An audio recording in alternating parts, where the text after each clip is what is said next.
G'day, hi there. We are looking at the Monte Carlo this morning.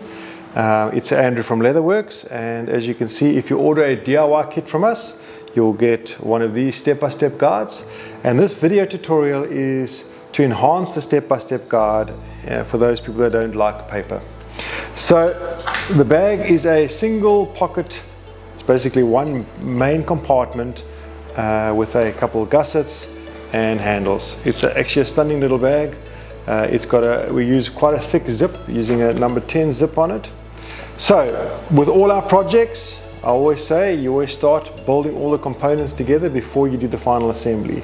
So on this bag, obviously we need to stitch. So you find this big body piece. You can see if you allow this out, it'll lie flat.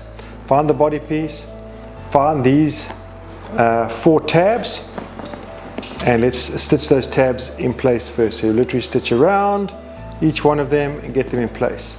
Don't forget to put the square steel piece in place, otherwise you can't fit that later on. It's not going to work. Then you can actually do the handles. So the handle is saddle stitched. Depending on the thickness of the leather, sometimes we have a piece of rope inside there, sometimes we don't. But the handles, you start on the one side and you'll basically stitch it all the way through until you get to the other side. Don't worry about these pieces, we do them last. So you should then have now your handles and your body pretty much assembled.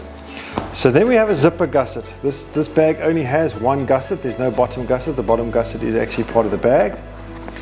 So it's quite a simple stitch. Find the zip. The zip will be pre-cut, so it'll have all the holes ready to go. Align the holes and then stitch around and then come back up and go all the way around again. So you can stitch the whole way around. Remember, when going through the zip, you've got to push these holes and you've got to work your way across the zip itself. But these holes are quite easy to stitch. And then it gets a little bit more complicated. This one has got an offset gusset, which creates this.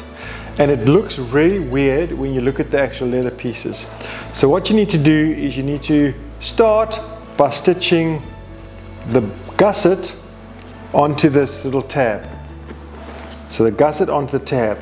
And my suggestion here is to look at the drawings and the photographs in the step-by-step guide very carefully, because you've got to understand how these things line up and link. So the gusset and this piece here get stitched together.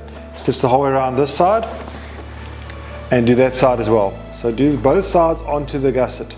And then once you've got that in place, position it in the bag and then basically stitch the outside one onto the bag itself. And the last thing you can do is then obviously close it out here. We do find it easier when working in this space is to open up the zip and work inside the zip to kind of stitch and work through it as well. So if you need to get inside, especially on this section here, you have to open the zip and work inside the zip. So that's a very quick tutorial on how to do a Monte Carlo. You can always contact us via email or on WhatsApp if you are stuck or if you need any help. Otherwise, good luck and enjoy the bag.